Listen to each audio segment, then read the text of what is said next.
What's up, everybody? It's Andrew with the Medellin Buzz, and today is Thursday, and it's September, so you know what that means? It is Thursday night football, so I'm gonna be walking up to my favorite sports bar to go check out the game, and while I walk up there, I wanna go over some of the things that I love about Colombia, even after 13 years of living here. And not everything is rainbows and butterflies. So I also want to go over some of the things that I wish would change in Colombia. So let's go. One of the things that I love about living here, even after 13 years, is my work-life balance. I'm able to run multiple businesses and at the same time do all of the things that I love to do, like play basketball, go to the gym, go dancing with my friends and date girls and go watch sports at the local sports bar. I have time for all of that. On top of that, I like to travel and go to the beach here. It's about an hour away on a plane. Things are just a lot easier here. In the United States, it seems like a lot of people are stressed. They don't have time to do the things that they want to do. 10 years go by, 20 years go by, and you're still doing the same 9 to 5 job and not doing anything for yourself. And a lot of people might say, well, for a regular Colombian that is making Colombian wages, that work-life balance doesn't exist. I know, because I've seen these dumbasses in all of the groups. Work-life balance can be a little bit different for a Colombian, but remember, when I got here, I was deported. I had zero money. I worked a local job in a call center, and I also worked as an English as a foreign language teacher for about 5 years in downtown Medellin. I lived in 7 different neighborhoods, so I haven't been making dollars my whole time here, and my work-life balance has been better than it was in the United States, even when I was working for local wages, doing local things in very low income neighborhoods at times. I still felt like my life was better and I was more fulfilled. So the work-life balance is different here. I know, because I lived it.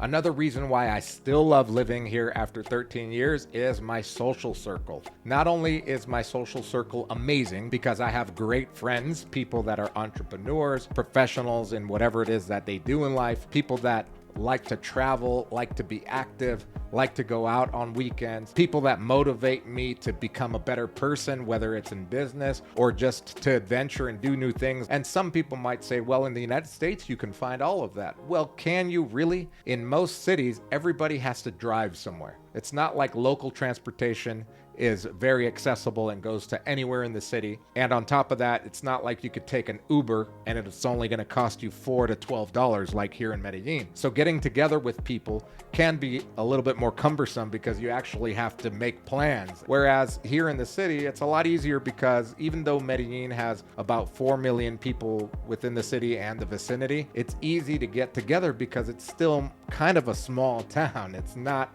a huge city. So getting from point A to point B can be pretty easy. Furthermore, since my work-life balance is great, I do have a lot of time to socialize and make new friends and do new activities. Whereas in the United States, when I lived there, most of the time I was working, and if I wasn't working, I was commuting to work. So it's not like you have a ton of extra time during the work week. On top of that, weekends, you might just be so tired that you don't even want to hang out. You just want to veg out and watch Netflix. Whereas in Colombia, even if you are working a regular job, you might have enough time to do those extra things. Ultimately, aren't we all after having more time to do the things that we love to do? Why work so much if you're not able to do it? In Colombia, I've found that the more I work, the more free time I have. Another reason why I love living here and have been living here for 13 years and haven't moved to another city or another country is because I honestly, truly feel free here.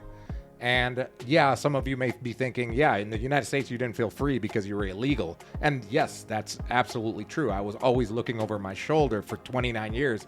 You know, one day I'm going to be found out, and I did. But the fact of the matter is that I feel more free, not only in the sense that, yeah, I can do whatever the heck I want, and nobody can tell me not to, barring that I'm not hurting anybody. But at the same time, I also feel very free because the lifestyle that Medellin allows, because of the low cost of living, because the amazing people I've been able to employ, the awesome expats that I meet here as well, it makes me feel like I can take on any project that my heart desires and and succeed at it. And I think I've proven that to be able to create a channel like this and inform you that you can do it too. And it doesn't really matter what city you are in the world. What matters is how you feel inside. And for me, Medellin has allowed me to feel this freedom to wake up every single day motivated to do what I want to do. I'm not saying that you're going to get here and it's going to happen overnight. It's going to take some time, but my main message is that it can be done here, and it's an amazing place to live because there's always something to do, someone to love, and happiness to pursue. So now let's get to the shit that I don't like and that I wish would change in Medellin. The police and security level here in Medellin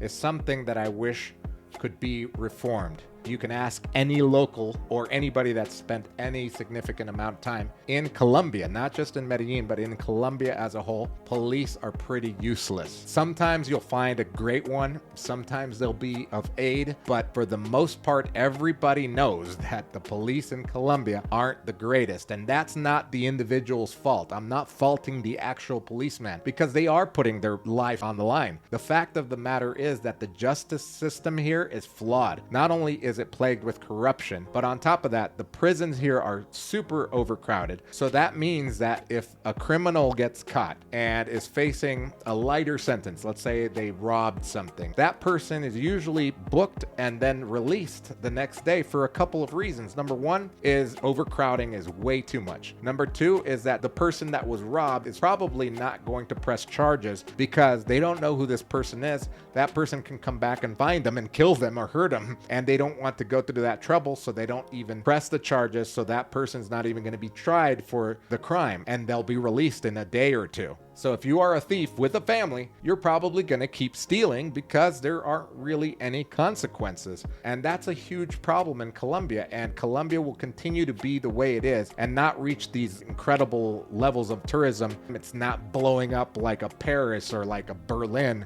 or like a Miami or even like a Costa Rica or the Dominican Republic. There isn't that level of safety yet. And unfortunately, I don't think that's coming anytime soon. And again, I'm not faulting the policemen because they're just working within a system that has trained them, that has existed before they even were born. So it's something that goes deeper than just the policemen and the police reform. It's a whole justice reform that has to happen here.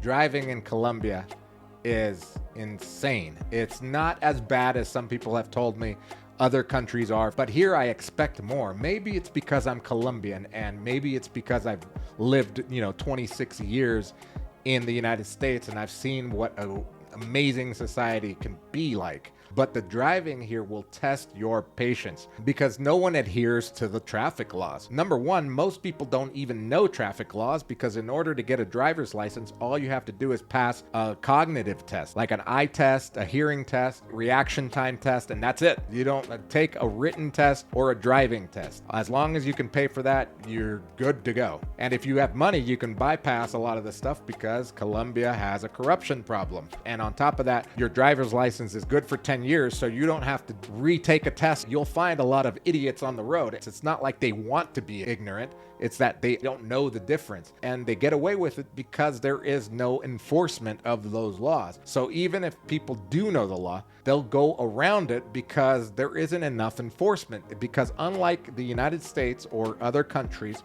you have the police that, fight crime, and they'll come when you call 123, which is the 911 here. And then you have the traffic police. So you have these two entities, one that deals with crime and then one that deals with just traffic violations. So if a policeman sees you run a red light, he can't do anything. He's not going to do anything. Let's say someone does pull you over and they ask you for all your paperwork. A simple bribe might just get him off your back. And when I say might, I say that's probably a 90% chance depending on how much money you offer. And I'm not encouraging you to do that. Let me make that very clear. I'm saying what happens here. I wish someone would come out and say, we're going to do a driving reform. But I think we're far from that because I think the corruption makes a lot of people a lot of money. Someone that comes in and says, hey, well, I want to change things. Someone's going to say, no, you're not.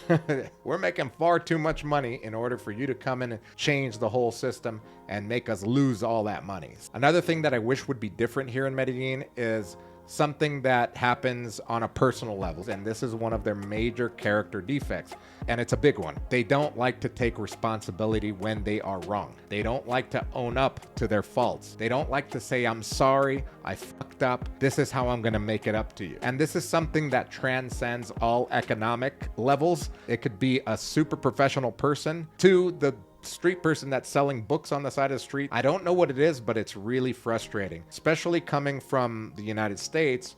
The way that I was raised through the school system in Southern California, if you made a mistake, it was okay to say that you made the mistake because you learn from it and you move from it. If you do it in business, you make it up to the customer somehow. And that brings me to the last thing that I wish would change about my country, about this city, about my people, and that is corruption. You see corruption here on all levels, not just the government lining their own pockets, but you'll see it on a local level. I just explained that if you get pulled over here for a traffic violation, you can pay your way out of it. And if you're willing to pay that bribe, you are just as much part of the corruption as is that person receiving the bribe. It's part of the culture to be corrupt.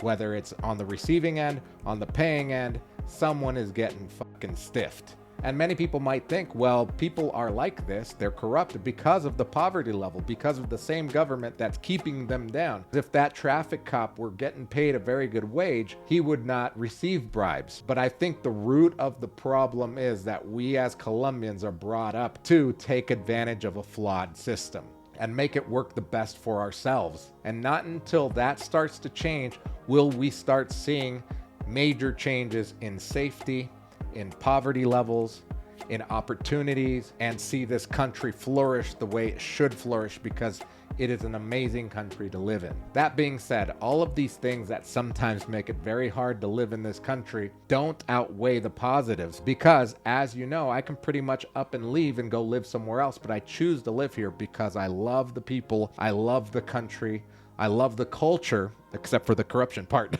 and I love being here. And I want to continue being here, and I want to be a pillar for change. And that's why I'm making this video, to let you know the truth about living in Colombia. It's not all butterflies and rainbows. There are some fucked up things that happen here, but if you're aware of them, not only can you avoid them, but maybe you can help make the change. And if you are thinking of making a move to Colombia, either permanently or semi-permanently, make sure to click on the link in the description below to the Medellin Masterclass. It is the best course that exists on moving to Medellin. You may ask yourself, well, what do I need to know about moving to Medellin? I just got to go there with my dollars and pay less. Well, you can do that. I've been here for 13 years, and in this masterclass, we've taken all of that experience and put it into 22 modules so that your learning curve is a lot shorter and you save more money and have a happier life here in Medellin. If you like the video, please hit the thumbs up button and hit the subscribe button. I'll see you guys in the next one.